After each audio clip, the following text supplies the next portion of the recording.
And once you guys speak as well, I'm going to drop your websites in the chat so people can pull it up.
Welcome, everyone. We'll get started in a few. And thank you for joining us on this Tuesday at 1 o'clock. I hope everyone is well.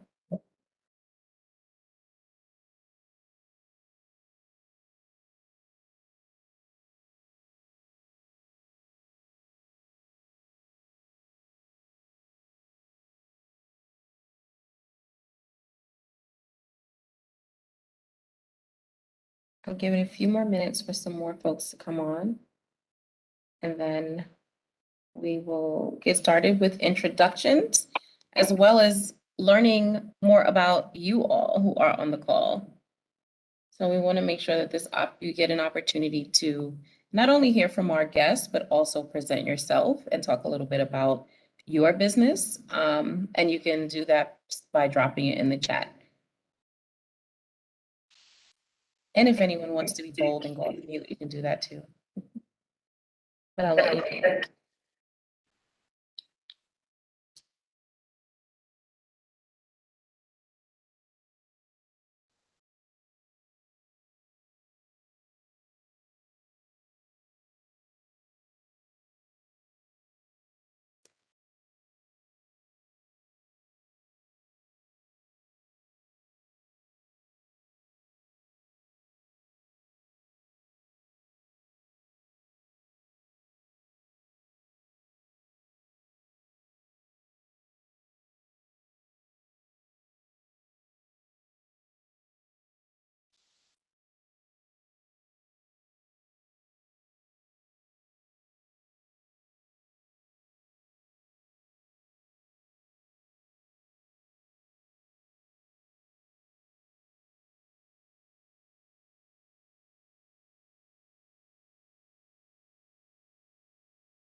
Welcome, welcome everyone.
Okay.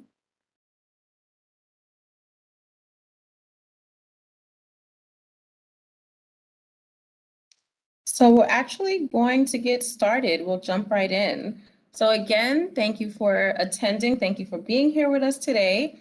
I'm excited to be able to put on this program. This is a Black Entrepreneurs New York City, BNYC, presenting the Digital Doors webinar series in partnership with Mastercard. So we're working closely with Mastercard to be able to bring these Digital Doors series to entrepreneurs in New York City and provide support around being able to open your business online and keeping your business open online.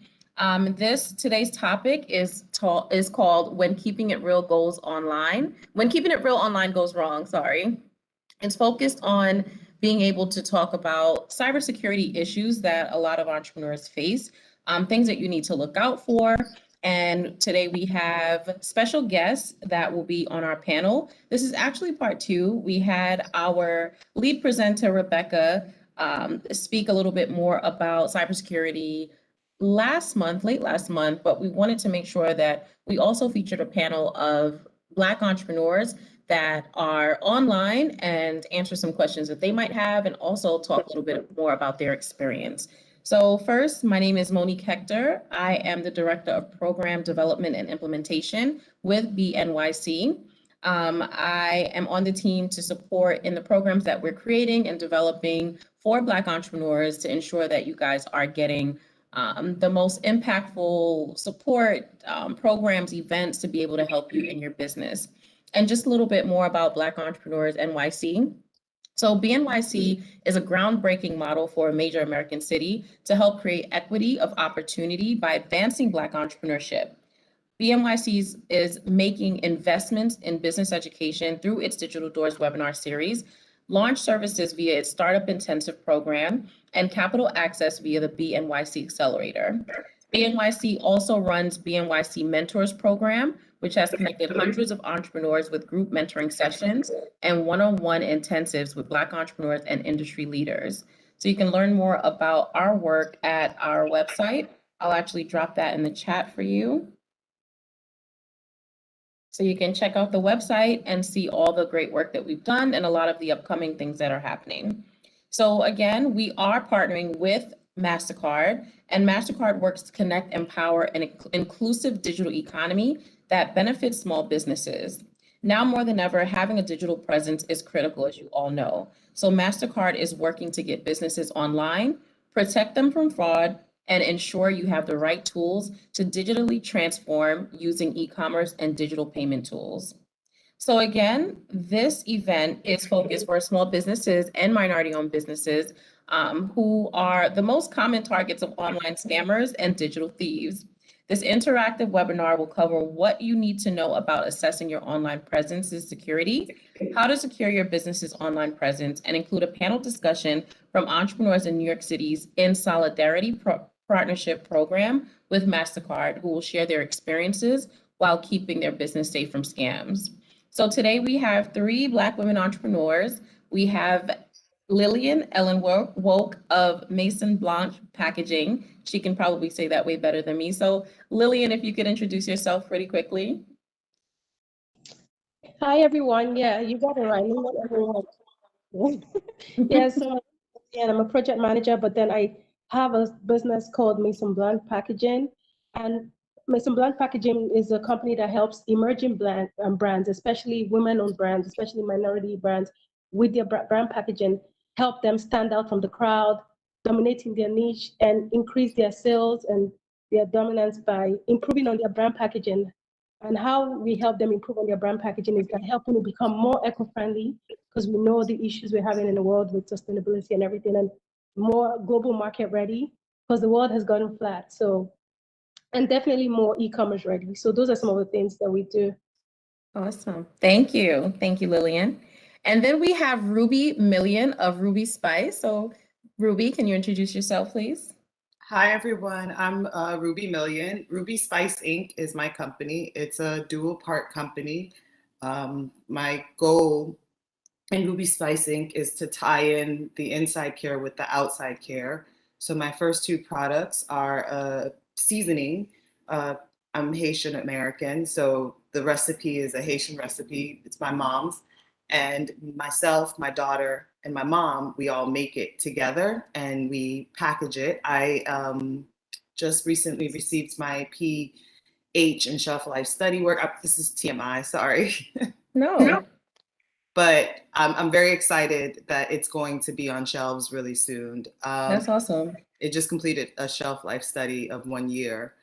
And then the second part of the company is a body butter that I make from scratch. And it's just shea butter with essential oils and a couple of other natural oils that's 100% preservative free. Awesome. Thank you for sharing that. Yes, always share your successes, no matter what the setting is, even though we're talking about cybersecurity. I love when people are sharing their recent successes, and because you're proud of it. And that's awesome. So congrats. And I know a year-long study, you're definitely proud of that one. Thank you. All right. And then we have another entrepreneur that should be joining us a little bit later. But I will have her introduce herself when she comes on. So I want to now also introduce our presenter and moderator. We have Rebecca Lettingham on. and she is the Global Vice President for Cybersecurity and Intelligence Solutions at Mastercard. So Rebecca, if you want to quickly introduce yourself as well. Yes, thank you. Ruby, you're making me hungry. I haven't had lunch yet. It sounds like it's a good product. So I head up cybersecurity for Mastercard's customers. So any merchant, we have 40 million merchants globally. We have 2,500 banks. My job is to try and keep you safe. I am hoping today that by attending this seminar that none of you will become victims of a cyber crime or a cyber hack, particularly to your businesses. My background, I was an Interpol cyber agent before I joined Mastercard, and I've been in law enforcement for 19 years. So I'm really very interested to hear all your experiences that you've got and how you've got to where you've got to. So really encourage you to ask questions and share the problems that you've had as well. And I'll see if I can help in any way. If you've any questions that I can answer, please feel free. Absolutely. Thank you, Rebecca. So yes, this webinar is going to be part Rebecca sharing some of her expertise. Part of it is also going to be our panelists that are sharing some of their experience with cybersecurity. And then we want you guys to ask questions. We want you guys to ask questions at the end and also in the chat while you're listening in, so we can address those questions that you have around cybersecurity for your business and securing your business. So we've introduced ourselves, but I want you all to introduce yourself as well. So please take some time to add in the chat your name, your business name, the service or product that you're selling, and your website or your social media handle. So please take about 2 minutes to add in that information, because we want to make sure that you are using this time to not only hear from us, but hear from each other, network, and learn more about other businesses that are in your industry or in businesses that are in some in opposite industries, but you can lend or need support from. So name, business name, the service or product that you sell, and your website or social media handle. So please add that in the chat. All right, and I think someone's kicked us off too. So thank you, Gloria. So hi, Gloria, welcome. Gloria, we have Tayer. All right. Callie. Ebony. Social media, Inclusive Media Solutions, LLC. Okay, media consulting, awesome. Professional development and training, awesome. Tayer has Brooklyn Blend Juice Bar, awesome. I think I know Brooklyn Blend. I'm actually in Brooklyn. All right.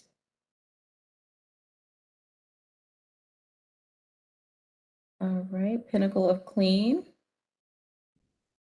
Burton, okay, Burton, you had this ready. I like Burton. So if you look at the chat, you'll see Burton has like something he could literally just copy and paste. I love it.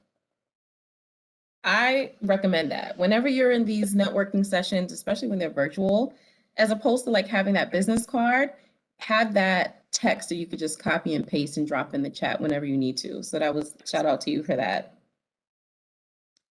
Bridget, all right, Bridget, Bridge Love Real History Network, service showcasing untold stories of Black history. Awesome. No website yet, no worries. Now, because you don't have a website yet, this is a perfect time. So you will learn more about how to protect your website.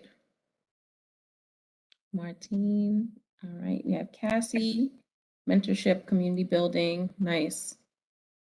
What I've loved over the past few months in attending a lot of our programming and looking at our history is that a lot of our entrepreneurs are in the professional services field, which is interesting, especially over the last year with the pandemic. A lot of people are starting to use their experience in their own careers and certifications that they've taken to be able to start their own business. So shout out to everyone.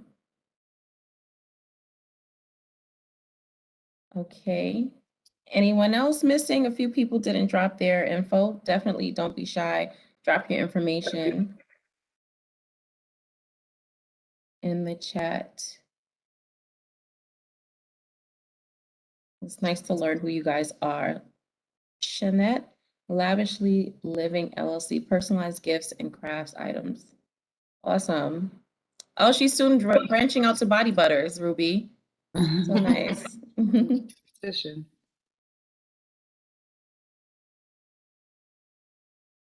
Awesome. Thank you guys for sharing that information. All right. So we'll get started. I'm going to hand this off to Rebecca.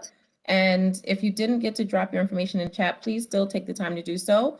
But I'm going to hand this off to Rebecca so that she can talk a little bit more about cybersecurity, so that you guys can be prepared if you don't have your website yet, or if you have it now, things that you need to look out for. Thank you, Monique. Let me just get started here. Hopefully you can all see my screen. So it was interesting. I am pleased that we've got some panelists today. It's really important that you learn from each other. I always say that no one ever learns from things they do right. Everyone learns from the things we get wrong in life. And that very much applies to business. And when you are new to this, you are probably going to be faced with a minefield of decisions. You come up with this great idea, you've got this product, you want to get it out there, and the first thing you're going to have to do is put it online. And what I want to talk to you about today is what that process should look like. And also, a lot of people ask me, well, what's the current threats to my business? What is it that I need to know about that are going to impact me? And I always say, well, read the news, because anything that is happening in the media at the moment is part of cybercrime and cybersecurity. So coronavirus, for example, that spawned a huge phishing campaign globally based on the coronavirus. Ransomware is massive at the moment. And the reason it's really, really big is because people are paying the ransom, and therefore it pays to be a criminal. And there's a couple of campaigns that have happened in the last month, the last couple of weeks actually, that I want to make you aware of. And it's really important because they do impact you no matter the size of your business. And the first one is called Print Nightmare. They always get exotic names for these campaigns and fearful names to make you do something. But actually, this is a very interesting one, because if you have a Windows machine, you run Windows 10, which is about 79% of devices have Windows 10 on them, even if they are a Mac device. The chances are this vulnerability is going to apply to you. So essentially what it is when you have a printer attached to your computer, it has to run by software. And we all think when we first put printers and we plug them in and they work, we think great. And then eventually they stop working and we think to ourselves, what on earth's wrong with this? Is this the ink cartridge? Do I need to buy a new printer? Well, the chances are no. The chances are it's the software on the printer that's actually out of date. Yes, your printer has software, and yes, you need to update it. And this vulnerability identified the Windows Print Spooler, which is part of the Windows package that enables you to print from your Windows, Microsoft Windows, or Word, or from Excel, etc., to your physical printer. It's the software that actually enables that. And a researcher actually found a vulnerability in it, whereby somebody could actually get into your device, get into your system, either put other devices on your network, or they could actually issue commands from this from the software. There was a patch pushed out very recently on this. Now, if you don't have automatic patching enabled on your computer, then you need to do so, because the patch was addressing one of the problems. There's since been a subsequent patch to sort this problem as well. But what I've done here is, you'll see this URL at the bottom here, and I'll drop it in the chat later. You can actually go to this website. It's Microsoft's website, and it will talk you through how to check that your printer software is actually up to date. So these are the things that we think we connect once to our computers and they work forevermore. Not so. So anything that is a device that is connected has a software shelf life, and you must update that software. So it's worth looking at the things that you have connected to your computer and seeing when the last time was that you actually checked if they needed updating. Okay. So the next one is something called Cassaya Ransomware. So this impacts small businesses. When you first start out, you're probably only going to have maybe one, maybe two at the most websites.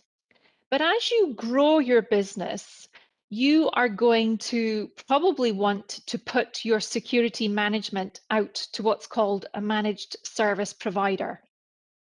And Cassaya is a piece of software that is used by most managed service providers. And there was an organized crime group in Russia realized that there was a vulnerability in this software, and they actually started pushing fake updates and fake patches out to Cassaya customers. There's anything between 800 and 1,500 small businesses affected by this, and there's something like 40,000 businesses globally use it. But you might use it without actually realizing you use it because it's a third-party service provider. So you might engage with somebody who might use it. So it actually dropped ransomware once the fake patch was actually downloaded. Cassaya have been able to find the decryption key or obtain a decryption key for it, which is actually quite rare. The organized crime group that was responsible for this targeted a huge amount of US businesses. They've since disappeared. They've gone offline. Nobody can get hold of them. And the FBI are obviously investigating this attack at the moment. So it might not apply to you at the moment, these kinds of things, because you're quite small, you're one website. But as you grow your business, you have to start to know who you're doing business with and who they're doing business with. So if you do put your security out to a managed service provider, which is the perfect thing to do, you still have to make sure that they are patched and up to date and doing what they're supposed to. And I'm going to give you an illustration of this in just a second as well. So I want to talk to you about how do you manage the cybersecurity of your websites? Because it's very easy if you have a bricks and mortar store to physically and visibly see where your flaws and your vulnerabilities and your weak points are. It's not easy to see where those weak points are if you have an online business. And the way you need to think of your business is in terms of a physical store, because that's the way the cyber criminal thinks of it. And think of me as a burglar. I want to break into, let's say you have a physical store, but I'm a good robber and I'm going to do my reconnaissance ahead of time. And this is exactly the way the cyber criminals behave. And so I am going to go to your store and I am going to walk around the outside of your store. I'm not going to go into your store. I'm not going to touch your store. I'm not going to penetrate your store, and I'm not going to interfere with your business. But I am going to walk around the outside of your physical premises, and I'm going to see all the things that I can use to my advantage if I am going to break into this store after dark. And as I'm standing there, I just need to move this out the way. I see that you have a CCTV camera. Now, that obviously doesn't work in my favor because I could be recognized. So I'm going to give you plus points for that. But then I also see that you have a broken window, and it looks like it's been broken for some time. So it tells me you might know about the security flaws and vulnerabilities in your business, but you're not doing anything actively about them, which works in my favor. So I'm going to take some points off for that. But then I see you've got a burglar alarm. That is really not very good for me. So I'm going to give you some plus points for that.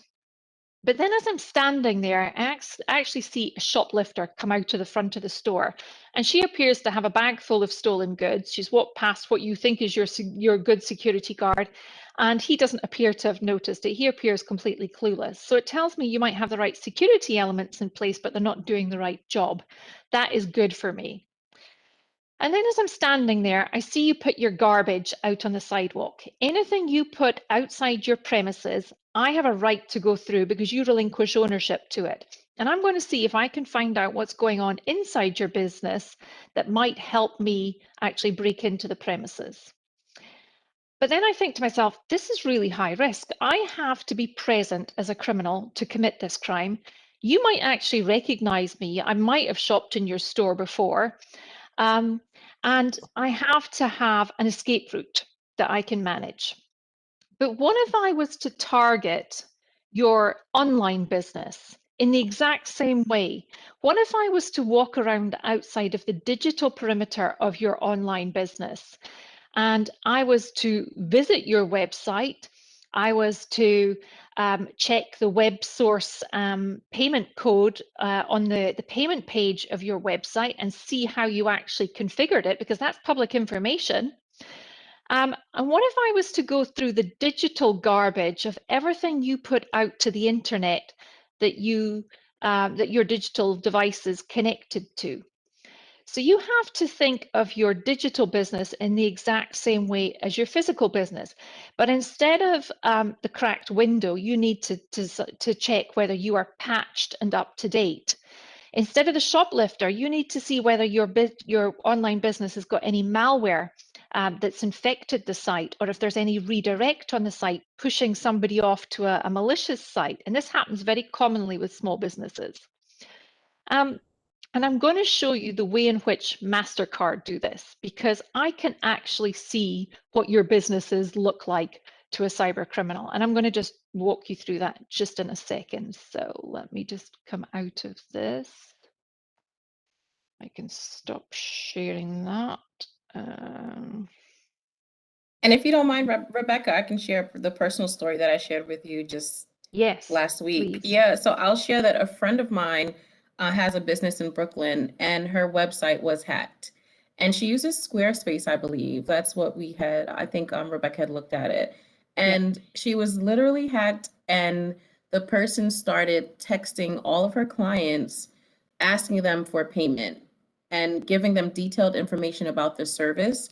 It's an aesthetics lounge. It's a, they do facials and lashes and all that fun stuff, but they started texting each client, asking them for payment prior to appointment.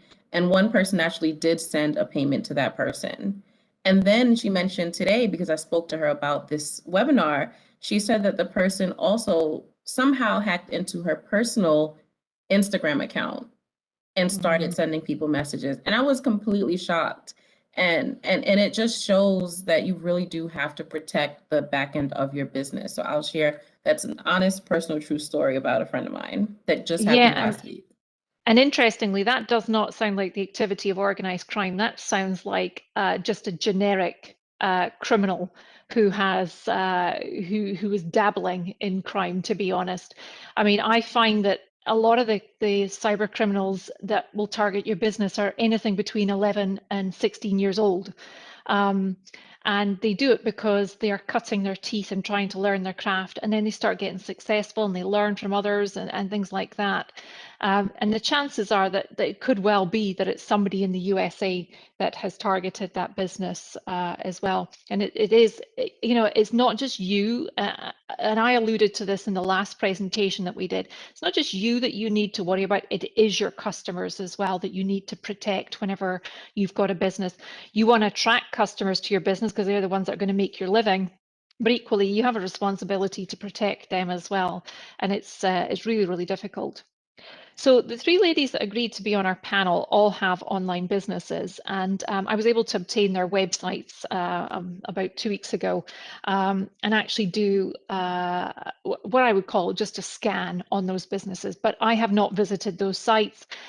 This is a product that Mastercard has. We provide a free report to any business that wants to know what they look like to a cyber criminal. There is a product called My Cyber Risk that you can actually buy through our new trust center. I think it's about $100 a year that will do this on a regular basis for you.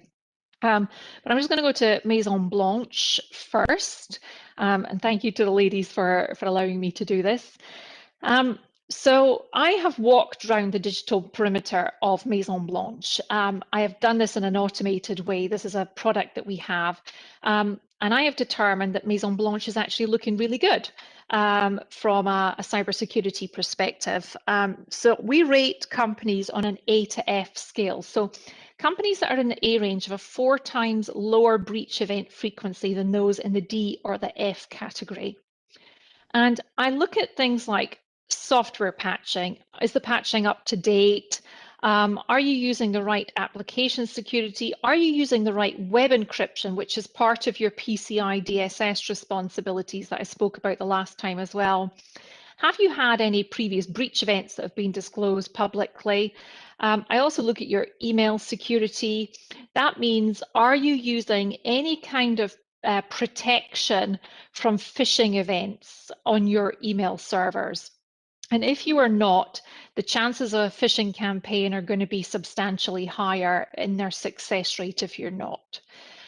We also look at Internet of Things devices as well that we think you might have connected.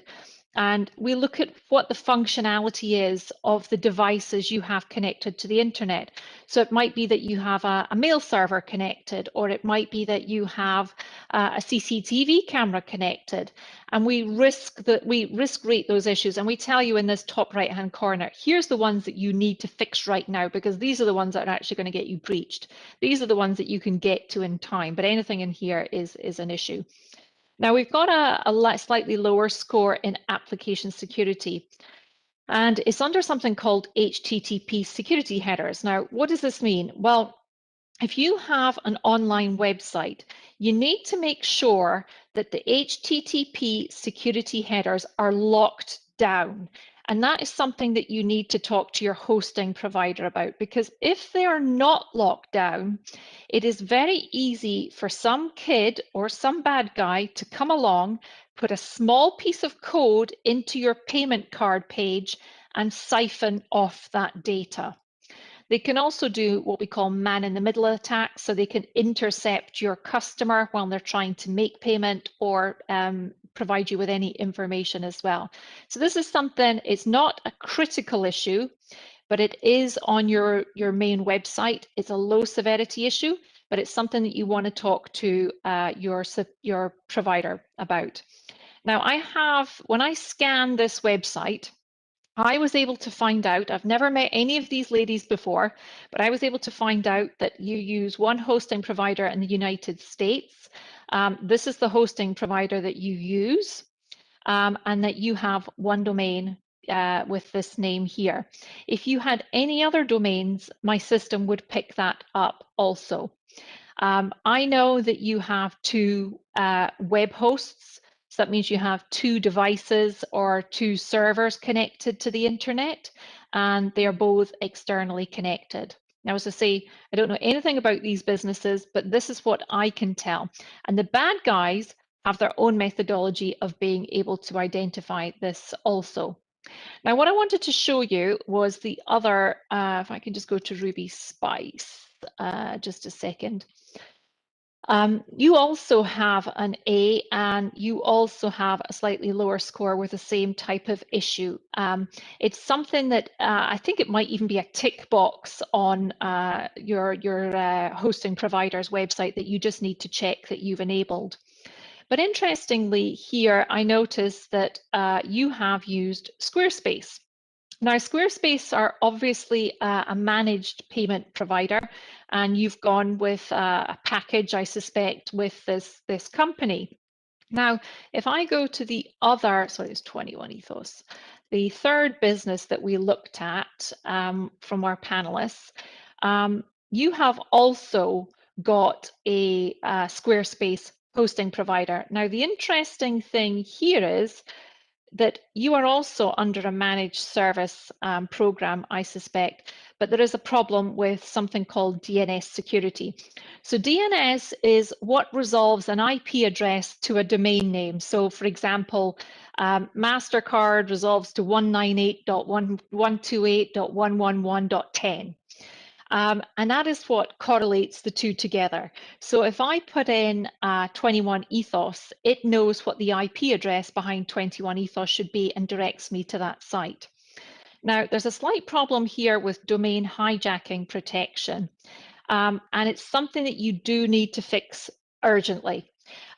This means that somebody can actually come in and redirect your website away to a bad website or a copied website.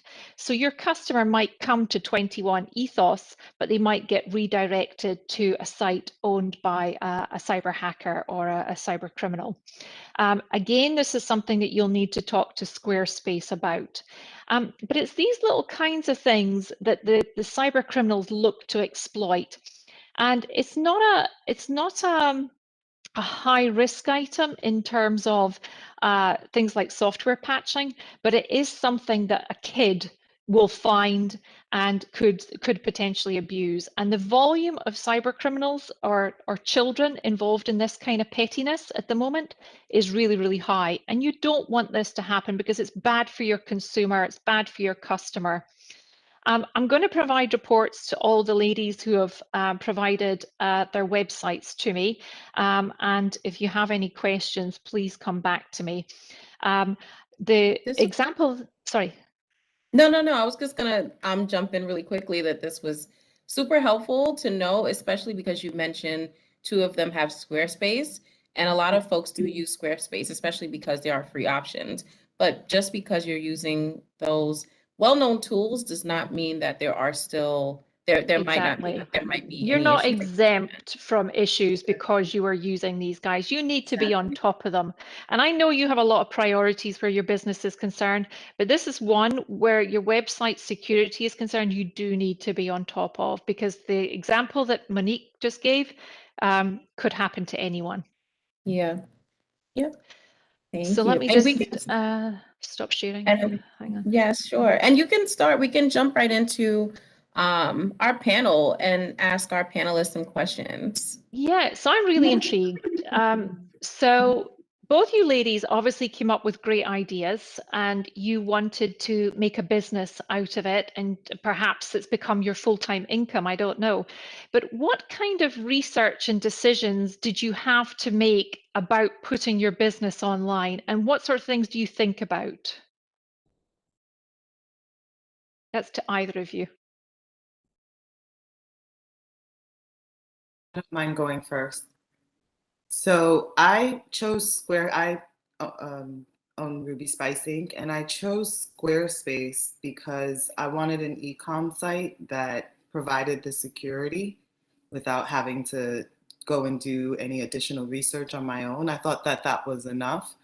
And I wanted it to be able to link to different payment methods like Square, Stripe, PayPal, so that my clientele would have options. So I needed a site that was already set up, kind of cookie cutter, where I could easily make tweaks and changes myself without having to pay a designer every time I wanted to update my site. Mm-hmm. And yourself? Well, I think first of all, even I think I even became an entrepreneur more from a social entrepreneur point of view. So, so my first even experience of selling was when I was in Bentonville. So I found out about someone, they were talking about Squarespace, and they had those mega strips that you put on your phone, you know, and accept postcards, and, you know, and they don't really charge a fee to sign up. So that seemed like a great option, especially because it was a pop-up shop at the time. But over time, you know, and then I did my research, and then I found out, like, when I decided to go online, I wanted to go online and start selling online, about BigCommerce, because then they had everything, you know, you pay additional for security to have your site secured. But while I was on there, I didn't sell a lot because I was still, you know, trying to build my business. I didn't really sell a lot.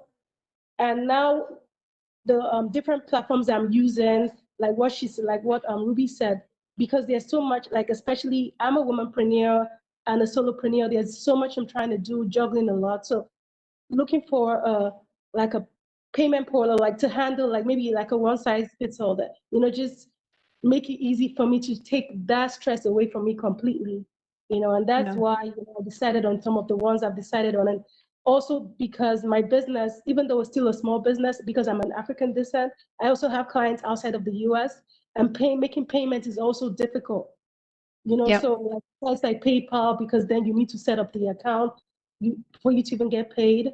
At least that added layer of security, because the money doesn't just go to your account. You have to, it's just like a holding account first. And That's right. Stripe, because Stripe just recently bought Paystack, which is one of the biggest payment portal out of Africa. So I felt, so those are some of the decisions that helped me, just thinking about the payment sides, like they're like rich and their ease of doing business, like handling most of like the payment, like handle like Amazon. Now I realize I haven't added it to my site yet, but I'm thinking about it. Amazon Pay now even allows me add them to my checkout. So if my client has an Amazon payment, has an Amazon account, especially Amazon Prime, they could buy from my site and pay on Amazon, and then they charge me the fee. And so these are some of the suggestions I'm thinking about, just because I'm thinking of easy ways, to handle my financials and not have to worry about it so much. But from everything you've said, it's so scary. I was like, okay, now I have to think about. But you other things. ladies are doing it the right way. You're thinking about it the right way because, and I see that there's people who'd said earlier they don't have websites yet. You don't want to handle payment data yourself. And Amazon Pay and PayPal are great ways to assure your customer of security, because you're not handling their payment data. It's being taken off to a brand they use all the time and that they trust. I have to confess, if I can pay by Amazon Pay or PayPal on a website as opposed to directly to the website, I will do that. And even when I'm out shopping, I will pay by Apple Pay because that's the most secure way to pay. You don't want the responsibility of customer data sitting on your home computer, your home networks, and you definitely don't want payment card data.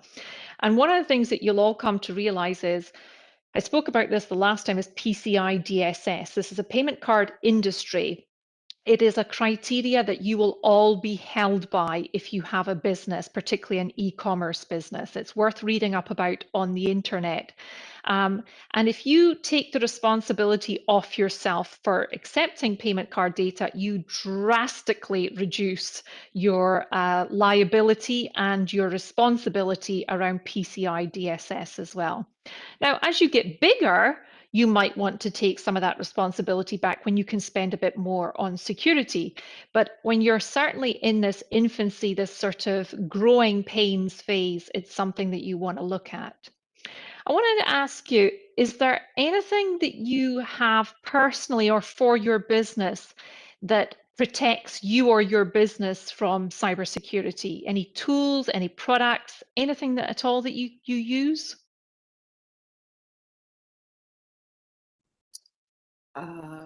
I'll go first. I actually don't have any additional products, but because I knew I was going to be on this panel, I did some research to see what was out there and to see why it was necessary. Because in my mind, I thought signing up for Squarespace, and thank you for that story earlier, Monique, because it definitely has, my research was was worth it. But I looked up the top 3 companies. I went and looked at Fortune 500, Fast Company, just to see what was out there. And I saw that the top 3 companies are 6 Sense, Intruder, and SolarWinds. SolarWinds is actually the #1 slot. But what was interesting to me about these companies and why I find that it's now it's not necessary at the moment for my business, but as it scales larger, it will be necessary, was that they look at 2 things that stuck out to me. One was cloud computing, where they are basically protecting all the information that's on your cloud. And the other thing that stuck out to me, and this came from the privacy policy, because I went into Squarespace because I wanted to see what is the actual privacy policy, what cybersecurity measures do they offer. They don't speak to the cybersecurity measures at all, actually.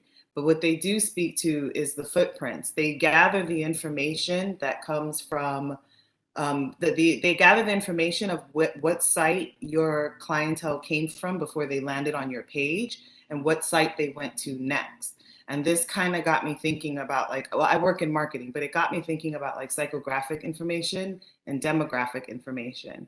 And so it was like, I'm going to need that because that's how I'm going to speak to my audience as it scales and grows larger. So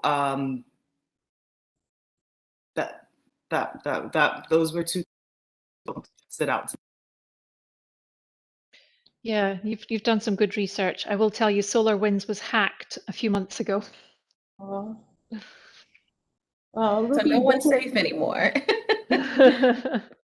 I think for me, I That's just, interesting. to be honest, like, I try to pay extra, like even when I was setting up on BigCommerce, pay extra for added security, or like things like having HTTPS or having the lock on your website. Like I look out for things like I've always tried to do that, at least that minimum, to make sure my site is secured. And most of the like partners, apart from my website, that I don't sell, like I sell from my website, but I try to sell more through more secure sites like Amazon or Etsy, Yep. and there's a new marketplace called Global Connect for Women. And I think they just moved from Squarespace. I'm gonna have to ask them why they moved. They just moved from Squarespace to BigCommerce. So I want to find out why they moved.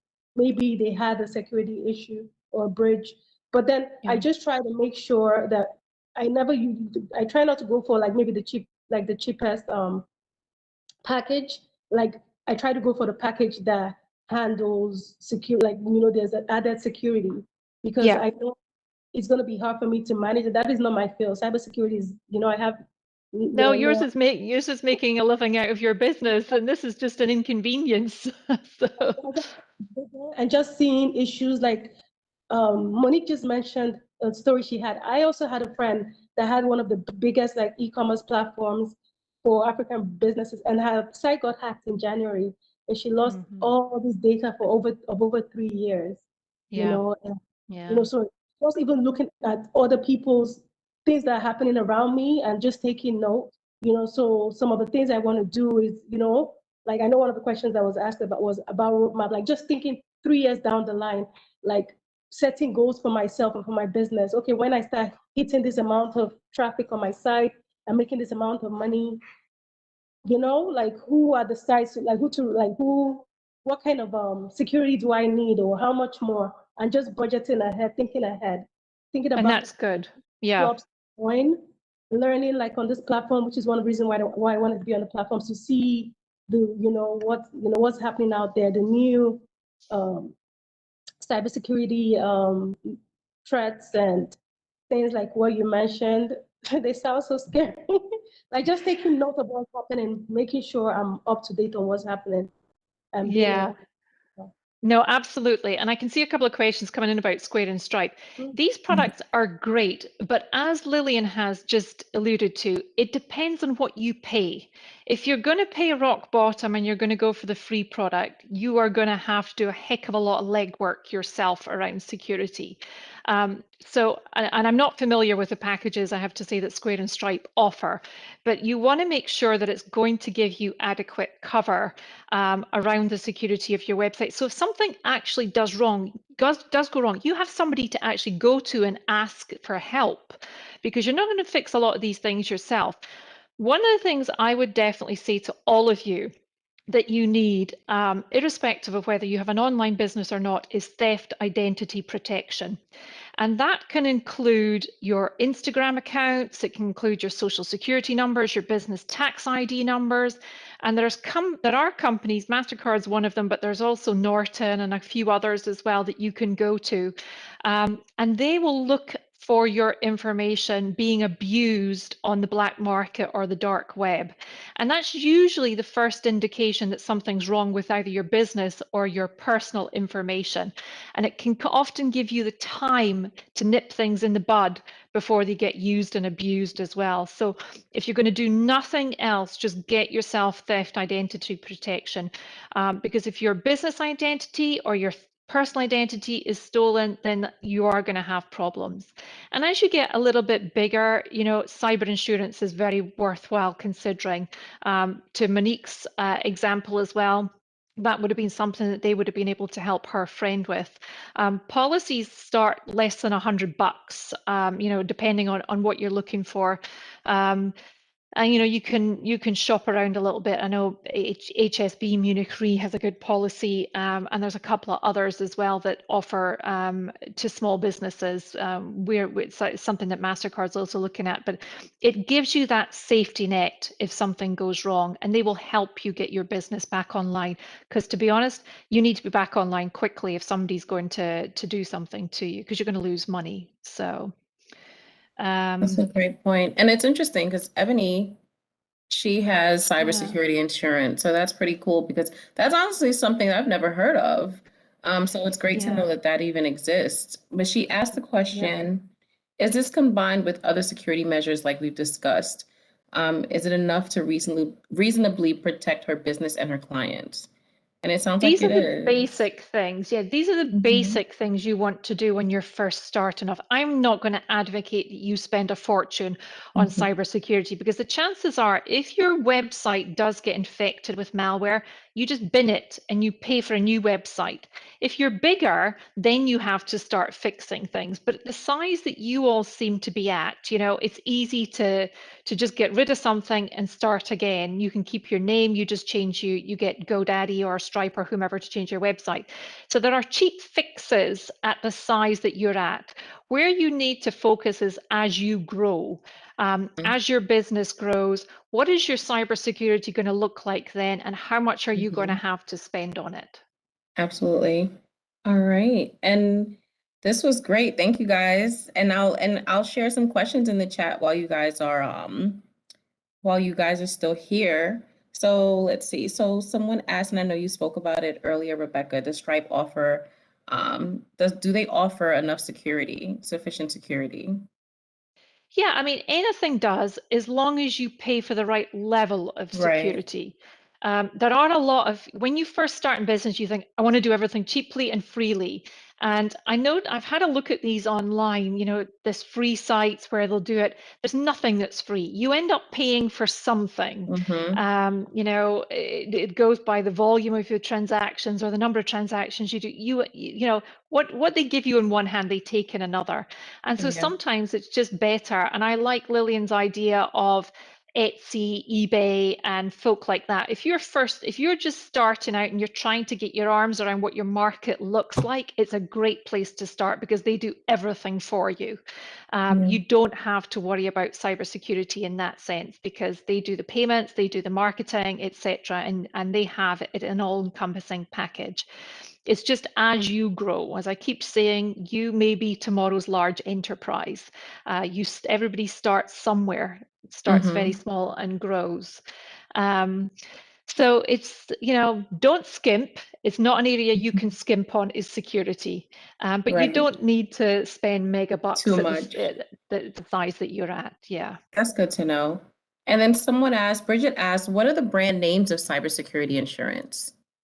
So there's lots of different ones. Mastercard is a new one coming out for small businesses toward the end of this year. It's part of our Digital Doors Trust Center as well. But we are being underwritten by HSB Munich Re, who have a small business insurance in the market at the moment. I think there's Zurich, there's AXA, there's all sorts of different ones that you can go to. And sometimes I think some of the theft identity protection companies also offer cyber insurance as a bundle as well. So it might be something that you want to look into. But if you just put in small business cyber insurance into Google, it'll give you a range of products, and you can go on. All you need to put in, I think, is the name of your business, the size of your business, and it'll give you an instant quote as well. So it'll ask you how much your revenue is, and often these things are based on revenue as well. Okay, sounds good. And if anything, Bridget, and for the rest of our attendees, I'm saving these questions. And if your question needs a little bit more detail, I'll send you a message by email with some of these cybersecurity insurance companies if you missed it. So I'll definitely share that with you after. And we have a couple more minutes left before we close out. Are there any additional questions that you guys have regarding cybersecurity in your business? We have like 1 or 2 more minutes. Question, Rebecca. Now, like, everybody's paying with Bitcoin and all this mobile wallet. how would that affect this? I think like how would you advise us in handling our customers, and what kind of security measures would you advise us to look into, especially where now, like, because you want to stay you're in business to stay competitive, and your competitor is allowing customers pay with Bitcoin and all of that using mobile wallet. Yeah. So what kind of measures do you take to ensure that we stay but we're still protecting our customers and preserving information, but being able to offer those kind of options for our clients to pay with? Bitcoin's a really challenging one, to be perfectly honest. It still needs that regulation that it lacks at the moment to make a lot of the users using it legitimately. Because what you tend to find is they'll compromise somebody's identity, and then they'll transfer the money into Bitcoin, and then they'll use it at your store. My advice at the moment is, if you don't recognize it as a need in your customers, avoid it right now. As you grow a bit bigger, it might be something that you want to consider. I think the biggest thing is knowing the password to your Bitcoin wallet, to be perfectly honest, if your customers are going to pay by that methodology. Mastercard, Visa, Amex are all looking into Bitcoin and how we can legitimize the actual industry, because Bitcoin is a secure form of payment, but unfortunately it is very, very heavily abused. And I think if you took the criminal element out of Bitcoin, there wouldn't be much value actually left in it. But I think there are moves afoot to regulate the industry and actually make it more legitimate. And I think if you're selling a technical product, you're more likely to have a customer that wants to pay by Bitcoin. If you're selling a food product or something like that, they're probably less likely to want to pay by Bitcoin. So I think it depends on your audience as well for your product. But I think if you stick with the Apple Pays, the Amazon Pays, etc. at the moment, I think you're offering enough variety to your customers in terms of payment opportunities. Awesome. Thank you. So yes, we are at time, but don't hop off yet, guys. I first want to say thank you so much to Rebecca, to Ruby, to Lillian for being able to come into this space, share your experience, learn a little bit more about how you can be able to protect your website. I want to say thank you for all of the guests who are in attendance. Appreciate your time, and I know that this was very helpful for you, whether you have a website now or you are looking to get one. So this is great information. We will share the video recording with you guys if you need it. Please take the time now. I want to pass over really quickly to my colleague, Emil. And we want to make sure that you guys are completing this survey. He just dropped it in the chat. So please take a little bit less than 5 minutes to just complete this post-event survey. This is super important for us as a group under BNYC, under Black Entrepreneurs New York City, to learn about your experience with our program and to help us and guide us into creating additional programs that are best fit for you. So please do take the time to take this survey. And thank you again to everyone for being here. We will have a ton more events coming up in August and months to come, especially highlighting that August is Black Business Month, National Black Business Month. So we want to make sure that we are providing the programs that are best fit for you. So please do follow us and check out our website. Again, the link was shared in the beginning. I'll share it again. And reach out to us also if you have any questions regarding cybersecurity or anything else. Monique, I just emailed a session. So I dropped the link to the post-event survey in the chat. I will also include that in a post-event email that everyone will see.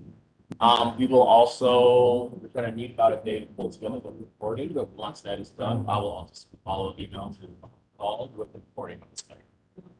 Thank you. Follow up with the recording. Awesome. Thank you, guys.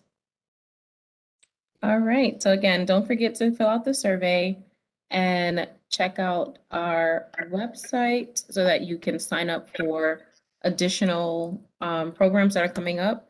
This is the link to sign up for updates. And I just shared that one in the chat, but do complete the survey. And once you're done, you are able to hop off. But again, reach out to us anytime if you have any questions. And email, if you could, do you have the link to our email for them to reach out to us? If you could drop that, please.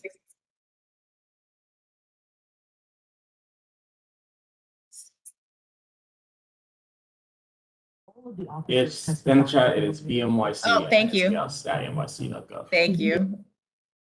That's easy enough, right? All right.